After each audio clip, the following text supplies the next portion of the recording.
Saya akan menjelaskan mengenai asal-usul penamaan Minangkabau.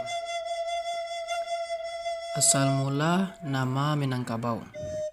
Sejarah bermula pada masa Kerajaan Aditya Warman. Aditya Warman adalah seorang raja yang pernah memerintah di Pagaruyung, pusat kerajaan Minangkabau. Tidak hanya itu, dirinya juga merupakan raja pertama yang memperkenalkan sistem kerajaan di Sumatera Barat. Kemudian pada abad ke-17, provinsi ini mulai lebih terbuka dengan provinsi lainnya, khususnya Aceh. Sebelumnya, masyarakat Minangkabau didominasi oleh agama Buddha. Namun demikian, akhirnya masyarakat Minangkabau didominasi oleh agama Islam. Sementara itu, kata Minang yang dipakai pada desa ini berawal dari adanya isu yang beredar bahwa Kerajaan Pagaruyung akan diserang oleh Kerajaan Majapahit dari Provinsi Jawa. Atas kerajaan tersebut, maka terjadilah peristiwa adu kerbau. Peristiwa adu kerbau ini akhirnya dimenangi oleh kerbau Minang. Kemenangan tersebut memunculkan kata Minang dan Kabau, sehingga selanjutnya kedua kata tersebut dijadikan nama desa Minangkabau sebagai pengingat dari kemenangan peristiwa adu kerbau antara Kerajaan Pagaruyung dan Kerajaan Majapahit. Masyarakat Minangkabau mendirikan rangkiang atau rumah loteng yang atapnya mengikuti bentuk tanduk kerbau. Transportasi masyarakat Minangkabau pada saat itu adalah kerbau atau kabau. Hal ini didorong dengan adanya pernyataan bahwa agama yang dipercaya saat itu mengajarkan untuk menyayangi binatang seperti gajah, kerbau, dan lembu. Asal mula nenek moyang masyarakat Minangkabau. Sejarah tentang nenek moyang masyarakat Minangkabau juga memiliki beragam versi. Di antaranya ialah yang pertama menurut Tambo. Jika merujuk pada Tambo, nenek moyang masyarakat Minangkabau berasal dari keturunan Iskandar Zulkarnain. Kisah di dalam Tambo ini juga terdapat pada Hikayat Salalatus Salatin. Dalam hikayat itu tertulis bahwa masyarakat Minangkabau pernah mengutus wakilnya untuk meminta Sang Sapurba atau seorang keturunan Iskandar Zulkarnain untuk menjadi raja mereka. Kisah ini diragukan kebenarannya oleh para ahli karena terdapat kontradiksi. Maksudnya, kalaupun benar Sang Sapurba datang untuk menjadi raja, kenyataannya kawasan tersebut telah membentuk kelompok masyarakat yang sudah pasti memiliki nenek moyang. 2. Keturunan beberapa ahli. Beberapa ahli sejarah mengatakan bahwa nenek moyang masyarakat Minangkabau berasal dari bangsa Austronesia yang dulu bermukim di daerah Yunan, Cina Selatan. Mereka datang ke Nusantara ini dalam dua gelombang. Satu, gelombang pertama datang pada zaman Neolitikum atau zaman batu baru. Sekitar 2000 sebelum Masehi, gelombang pertama ini oleh para ahli disebut bangsa Proto-Melayu atau Melayu Tua. Dari bangsa Melayu Tua ini berkembang menjadi suku Barak, Toraja, Dayak, Nias, Mentawai, Kubu, dan lain-lain. 2. Gelombang kedua datang pada tahun 500 sampai 100 sebelum Masehi. Mereka yang datang pada gelombang kedua ini disebut Deutero Melayu atau Melayu Muda.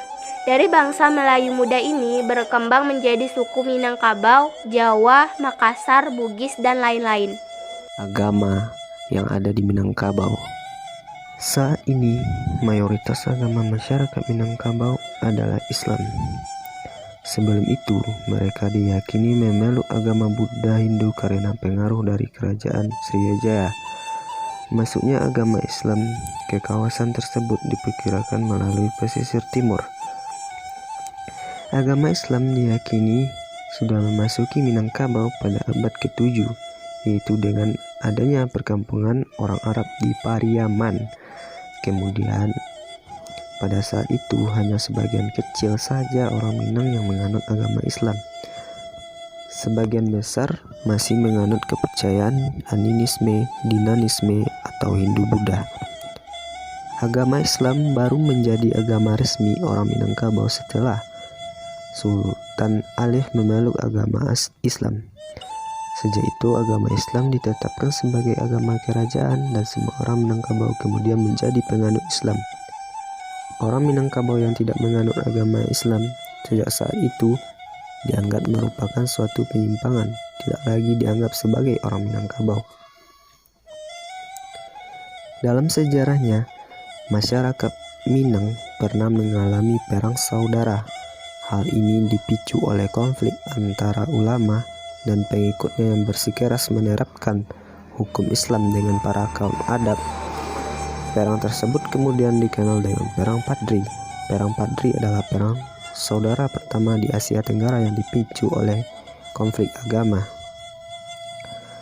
Proses Islamisasi di Minangkabau terutama melalui pengajaran yang diberikan di masjid, surau, dan rumah-rumah mengaji. Islam berkembang di Minangkabau bukan dengan paksaan, tetapi dengan cara damai. Karena ajaran Hindu-Buddha tidak begitu kuat di Minangkabau, ajaran Islam dapat diterima dengan lebih mudah di Minangkabau.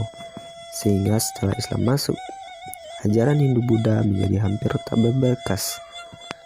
Tidak seperti di Jawa yang masih sangat kuat pengaruhnya hingga hari ini. Terdapat dua tarikat utama di Minangkabau di awal perkembangannya, yaitu tarikat Sataria dan Naksabandia.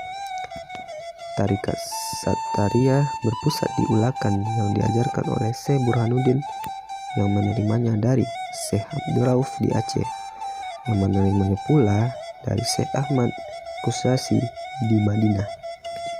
Tarikat Naksabandia berpusat di Cangking dengan pemimpinnya Tuanku Nantuo. Kerajaan Pagaruyung berubah coraknya dari Hindu-Buddha menjadi kerajaan Islam setelah Sultan Alif memeluk agama Islam. Peristiwa ini kemudian diikuti pula masuk Islamnya rakyat Minangkabau yang sebelumnya sebagian masih menganut animisme, dinamisme atau Hindu-Buddha. Setelah menjadi kerajaan Islam, di Minangkabau kemudian juga dikenal adanya Rajonan Tigo Solo yang terdiri dari Raja Adat di Buo, Raja Ibadat di Sumpur Kudus, dan Raja Alam Pagaruyung. Bahasa sejarah dari Minangkabau. Bahasa sejarah dalam Minangkabau. Menurut sejarah yang satu, masyarakat Minangkabau memiliki bahasa tersendiri. Bahkan bahasanya disebut-sebut termasuk ke dalam rumpun bahasa Austronesia. Sedangkan sejarah yang lain menyebut bahwa bahasa Minangkabau termasuk ke dalam bahasa Melayu karena banyaknya kesamaan bentuk ujaran dan kosakatanya di dalamnya. Namun yang perlu diketahui, masyarakat penutur bahasa Minang itu sendiri juga telah memiliki berbagai macam dialek. Hal ini bergantung kepada daerahnya masing-masing. Selain itu, bahasa lain seperti Sangsakerta, Tamil, Arab, dan Persia juga terserap ke dalam bahasa Minang. Bahasa Minang ini bisa dilihat dari beberapa prasasti di Minangkabau yang ditulis menggunakan kosakata Sangsakerta dan Tamil. Kemudian aksara Arab yang dahulu sering digunakan masyarakat Minang sebelum berganti menjadi alfabet Latin.